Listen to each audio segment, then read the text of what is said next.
I can feel a sunshine stealing into my soul and making it all summer, and every thorn a rose.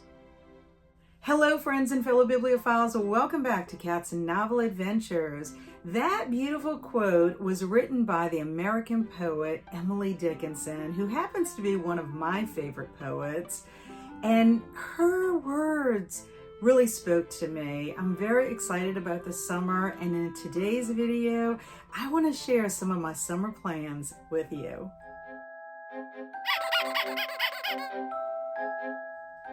It is June 4th, and even though it is not officially the summer season, it is officially summer to me. Once it turns to June 1st, that is when my summer vacation officially starts.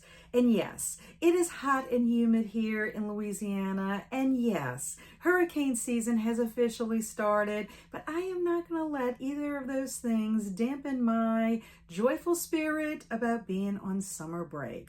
I am delighted because I am determined to slow down this summer and reset, read, and write. Those are my plans for the summer.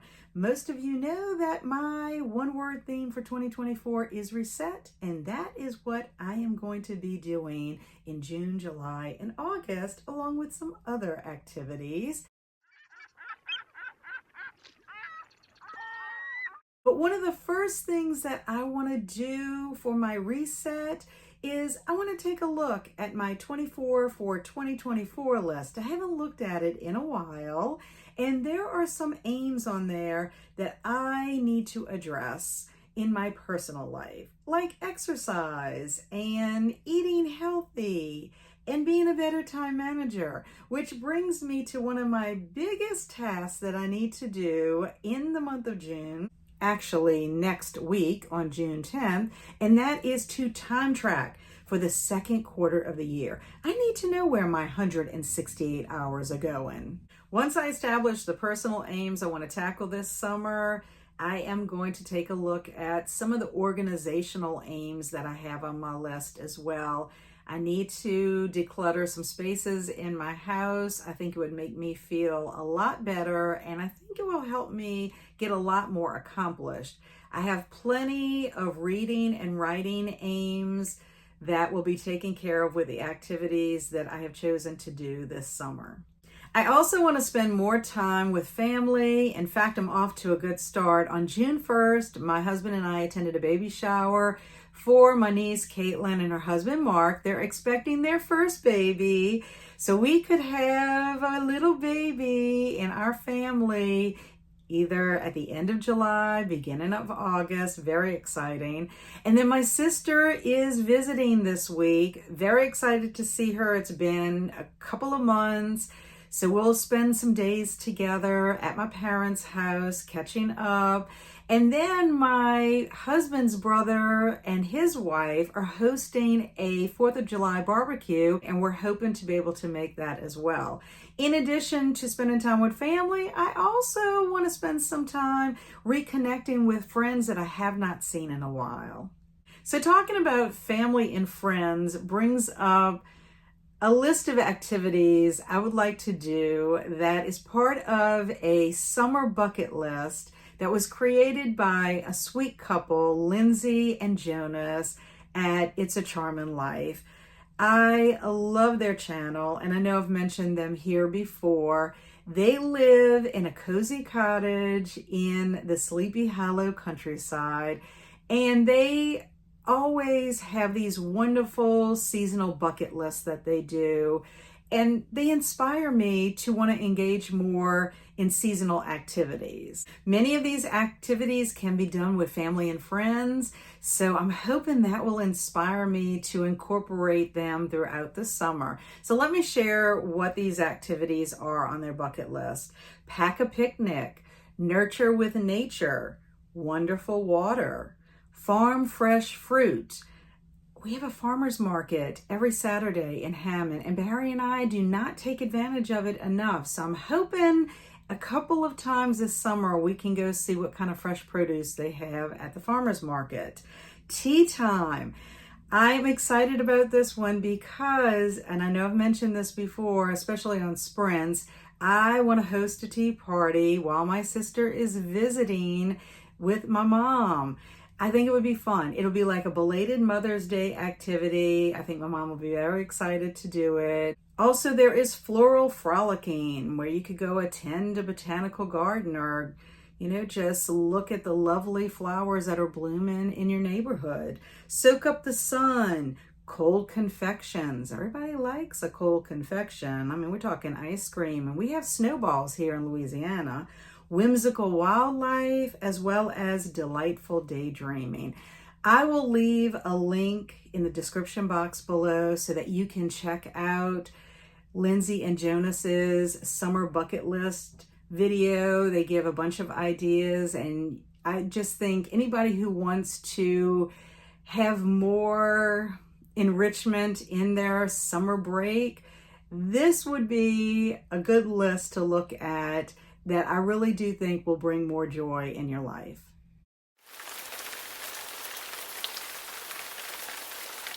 Now let's look at what I want to get up to with my reading. There are 3 types of readathons that I am planning on participating in: weekly, monthly, and all summer long. And there's also a summer game that I'm going to play this year. First time ever doing that. So let's start off with the all summer long readathons. This is my second summer participating in both of these summer long readathons, and the first one is Big Book Summer. This is hosted by Sue at Sue Jackson, and for this readathon, it's all about reading big books that are 400 pages or more. You need only to read 1 book to participate. Sue also has a Goodreads group as well as a blog where she will be posting all kinds of big book summer information. I have picked out 3 books for Big Book Summer, and the first 2 books I'm going to share with you are priorities because I wanted to read them last year and I didn't get to them, and I really want to read them. And the first book is Billy Summers by Stephen King. This comes in at 514 pages. The second book is Boy's Life by Robert McCammon. This comes in at 608 pages. And the last one on my list is Don't Fear the Reaper by Stephen Graham Jones. This comes in at 450 pages, the shortest of the 3. But like I said, Boy's Life and Billy Summers are the priority. Now that doesn't mean that I won't add other big books to my list, but as of right now, these are the 3 that I'll be concentrating on. The second summer readathon is Summer Book Bingo, hosted by Tiffany at Beautiful Minutia. Tiffany has a bingo board with 24 squares of reading prompts. There is a giveaway that goes along with the readathon. Each bingo earns a chance in the giveaway. There is no double dipping with prompts since you have the whole summer to complete the bingo board. And I'm excited because I've already started with the reread prompt. I am rereading My Heart is a Chainsaw by Stephen Graham Jones. I know, I read it last summer, last June in fact, but I want to refresh my memory before I dive into Don't Fear the Reaper. And also, I wanted to revisit J. Daniels. She happens to be one of my favorite literary characters. Another great thing about Summer Book Bingo is it pairs really well with other readathons that I will be participating in throughout the summer. In fact, I could complete 3 prompts on the Summer Book Bingo board by reading the 3 books that I chose for Big Book Summer. So, Boy's Life would fulfill the keep putting off prompt because, yes, this is the 3rd summer that I am attempting to read Boy's Life. Billy Summers will count for the over 500 pages prompt, and Don't Fear the Reaper will count for the book in a series prompt. So I'm very excited that those 2 readathons work really well together, and the other readathons I'm going to share with you, I could also count some of the books I'm reading for them also for Summer Book Bingo. Time to move on to the readathons for June, July, and August. In June, I will be participating in 3 month-long readathons that all happen to be new to me this year. And the first one is Joyreading June, which is hosted by Alice at Alice and the Giant Bookshelf. This is the first time she's doing it, and very excited because it's all about mood reading in the month of June. I have pretty much been doing that the last few months, and I plan on continuing, not just in June, but throughout the rest of the summer. The second readathon is the Unhinged Bunch Readathon and Watchathon. This is a Patreon reading event, watching event, hosted by Kelsi at Slime and Slashers, as well as 2 other booktubers, Andrew from It Came From the Page and Kitty at Spicy Cats. I happen to be a Kelsi Corn. I will be focusing primarily on the watchathon portion of this reading event and plan to attend as many watch parties as possible. In fact, we had our first watch party and it was Alligator. I believe it was back in the 80s that this was released, but it was a lot of fun. I'm also hoping to watch 2 slashers that I didn't get to during Old School April, and that is The Burning and Popcorn. So very excited about watching horror movies, especially some slashers, throughout the month of June. And the last readathon for June is June on the Range, which is hosted by Michael K. Vaughn and a multitude of other hosts. I am excited about this readathon, a little bit giddy about it, honestly. It is reading Westerns, and while there are some prompts, I'm doing my own thing. I have only read 1 Western in my entire life, and that was for a reading challenge a couple of years ago, because it was to read a book in a genre you've never read before.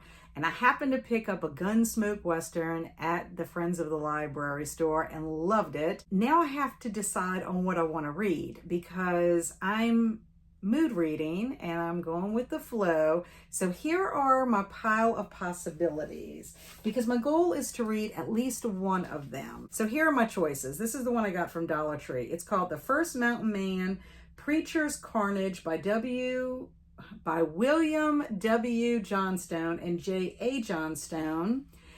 This, unfortunately, is part of a huge series.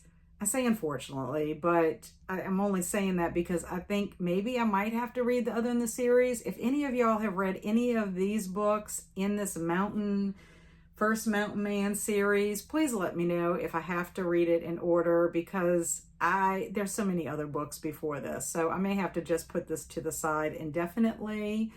And then the other books are all the Gunsmoke Westerns. And the first is His Brother's Guns by Wayne C. Lee. The second one is A Hanging in Sweetwater by Stephen Overholser. And then the other 2 are by William Colt MacDonald, and that is The Galloping Ghost. I love the way this one sounds. And then the other one is The Shadow Rider. So not really sure at this moment which one I'm going to choose, because like I said, I'm in the middle of reading My Heart is a Chainsaw, and I think I want to finish that one before I start my June on the Range. So if you have any suggestions, let me know. There are 2 readathons I want to participate in during July, and the first one is Summerween, which is hosted by Gabby at Gabby Reads. It is a week-long reading event that takes place from July 5th through July 11th. There are 5 prompts, and they're pretty flexible. This will be my second Summerween. I had so much fun last year, and I'm looking forward to participating again this year. I'm going to try to vlog it like I did last year. I haven't picked any of my books yet. I'm going to try to go with the flow. The next readathon is a brand new 1-month-long readathon and watchathon called Giallo July. This was created by Alex at the Booklist. She will be hosting this reading event along with Kelsi at Slime and Slashers and Bert at Past Story Time. The focus of this reading event is to read some crime, mystery, or thriller books and watch some Giallo films. There are 4 prompts that can be used for both the books and the movies. I have not chosen any of my books or movies yet. I still have time. And again, I'm trying to go with the flow. My goal for this reading event is to pick at least 1 book to read and 1 movie to watch. And guess what? Agatha Christie counts, which makes me very excited because I'm working on my Year of Christie 2.0, which is part of my 24 for 2024 list.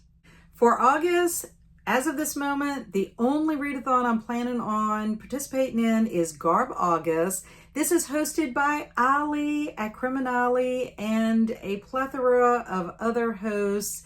There have been no announcement videos as of yet because the summer is still young, but I had so much fun last year, and that is what I'm planning to do again this year. If there is no Garb August, then I guess I will be doing plenty of mood reading.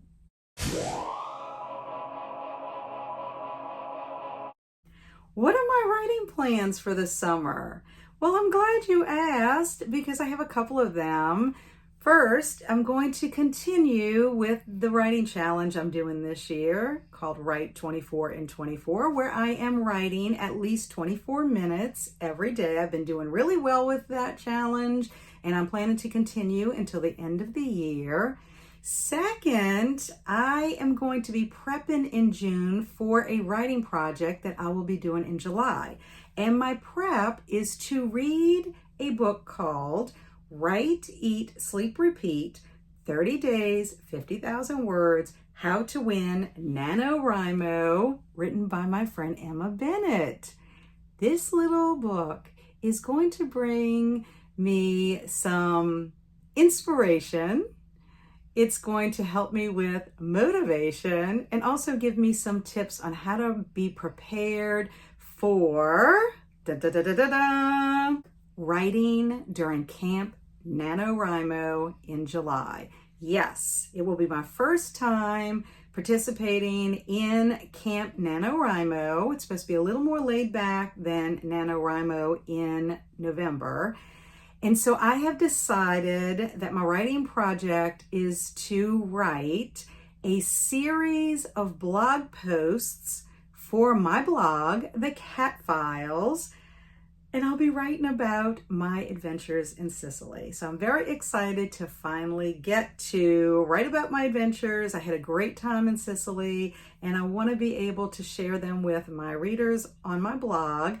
And if all goes well, then I will hopefully create a vlog of my adventures as well.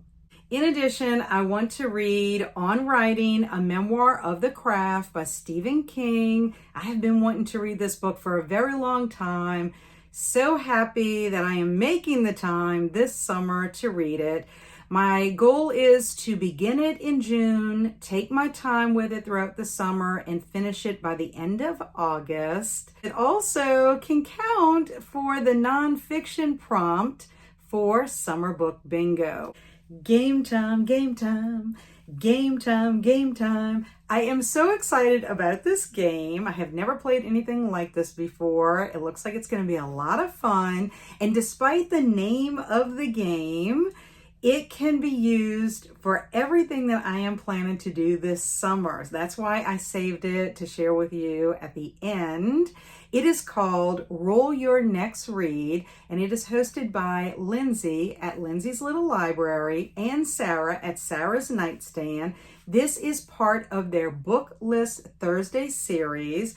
Roll Your Next Read is a Booklist dice bingo challenge, and this is how you play. Roll 1 or 2 6-sided die to choose the numbers on top and then on the side. The prompt that connects the 2 numbers is your challenge. What's great about this challenge is the prompts are open for interpretation, and you can choose a book or an activity to meet the prompt. So that's why I'm very, very excited, because any of these prompts that I pick could be used for resetting, for reading, or for writing. So let's see what my first prompt of the summer is going to be. As you can see, this is the Roll Your Next Read board. I'm going to go ahead and roll the die. And I'm going to put the red die up here at the top. And then the white one over here. And so you come down. So I have gotten the word 6. I have to decide if I want to do an activity or read a book with 6. So give me a couple of minutes to think about it. Okay, y'all, that took me longer than a couple of minutes. It was harder than I thought it was going to be, but I will tell you, I decided on a book instead of an activity. I could not come up with any kind of an activity with the number 6. So I decided, let me go look on my shelves and look around and see what kind of books I have that I can use the number 6 to make this decision. So I thought about 6 syllables in a title, 6 words in a title, 6 letters in a title, and couldn't find anything that I could settle on. And then I happened to pick up this book and I was like, ooh. Then I was kind of counting like the way it looked on here. Well, it was more than 6. And then I looked at the back of the cover and I was like, Shazam, because it says, are you happy with your life? Those are the last words, which are 6 words, that Jason Desson hears before the kidnapper knocks him unconscious. Before he awakens to find himself strapped to a gurney, surrounded by strangers in hazmat suits. Before a man he's never met smiles down at him and says, welcome back, my friend. In this world he's woken up to, Jason's life is not the one he knows. His wife is not his wife. His son was never born. And Jason is not an ordinary college professor, but a celebrated genius who has achieved something remarkable, something impossible. Is it this life or the other that's the dream? And even if the home he remembers is real, how will Jason make it back to the family he loves? This sounds awesome. And I'm very excited also about picking this book because it can count for quite a few prompts on Summer Book Bingo. I think it could count for a hot cover. It could count for a booktube rec because my friend Alex at Frank Fiction recommends this book. I could count it for new to you author or even as a sci-fi or fantasy pick. So yeah, for my number 6 for the Roll Your Read, I'm gonna go with Dark Matter by Blake Crouch. Well, friends, those are my summer plans. I am so excited about my summer break. I'm looking forward to resetting, reading, writing, as well as getting up to any other shenanigans that might come my way. What about you? Any plans for the summer? Let me know in the comments below. You know I love hearing from you and seeing what you're getting up to. I will put links to everything I shared with you today, the readathon announcement videos, the Roll Your Next Read video, as well as the summer bucket list video in the description box below in case you're interested in any of those activities. As always, thanks for stopping by. I really appreciate you watching. And until our paths cross again, stay amazing and be adventurous.